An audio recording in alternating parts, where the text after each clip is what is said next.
The community plays an enormous role in keeping children safe. Schools, childcare centres, GPs, they're often the first port of call, maternal and child health nurses, but also the next door neighbour. Police are central to good practice, and whatever family and friends can do to support children and to support women in these circumstances, and sometimes it's picking up the child to go to the basketball practice. It's keeping the routine, keeping the normal things that help kids to feel like they're grounded.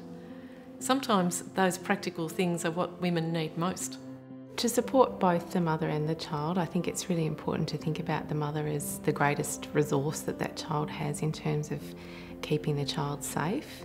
And to be able to do that, we need mum and child to be able to communicate with each other. So being able to think of ways where you might be able to have a talk to the child in the company of the mum, but also providing mum opportunities where she can say not only how it is for her, but how it is parenting and how it is for each of her children, who may all be having their own different experiences. What she needs is your validation, your affirmation that she's a good person, she is smart, she's going to get through this, there is a way out, and that she's not on her own. I think it's important to try and understand the child's situation as much as possible.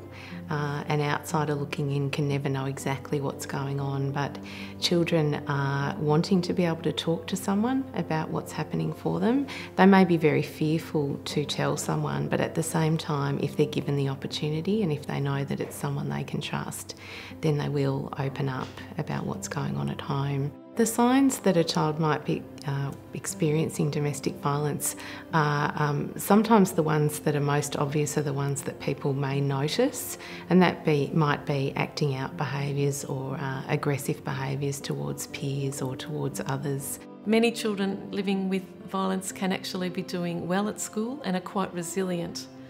So it does depend on the quality of the relationship, their attachment, their temperament, a whole lot of other protective factors. But on balance, we know that children are impacted negatively. Sometimes children are very angry towards their mother, even though their mother isn't the cause of the violence, but they react to her because she's not behaving in a way that her partner wants her to behave, and the children will feel, particularly if he's saying to the children that she's not doing her job or not doing things the way he wants them to, the children feel that resentful that she should just fall into line and then their lives would be easier. Sometimes women will be very scared and almost overcompensate with the children, and they've lost confidence in their mothering, in their parenting. Reassuring her she's doing the right thing by setting appropriate limits, expecting kids to be respectful, setting consequences, establishing routines, bedtimes, set structure for the kids. That will help the kids to calm down actually and to feel safe. And they won't feel safe unless they sense that actually now mum's in charge. Conversations that families and friends can have with women who are mothering children and trying to sort out how do I manage? Do I go? Do I stay? Or how do I leave safely? Because often the planning for the leaving is so important that it's done safely. We talk a lot about helping children and mothers safety plan. So what that means is that in the event that they're feeling unsafe, they've thought through some of the things they might be able to do to either protect themselves or seek protection from others. Now, of course, with the laws, it would be important to keep in mind that if you suspect that that child's being abused, then you could contact the Child Protection Service locally and have a talk to them. Child protection can play a varied role, really, depending on the circumstances. But the whole ethos is around trying to preserve the children in the family and not to take children away, but to do the opposite, to help children to be safe, to have stability at home, and to promote their development.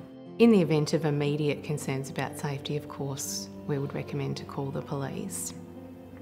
But I think over a period of time it's important just to be mindful of what's happening for the family and make those opportunities to have a little chat or notice how that person's feeling, how that child's feeling, and then decide what you might do. You may need to talk to someone else to get some advice about what to do.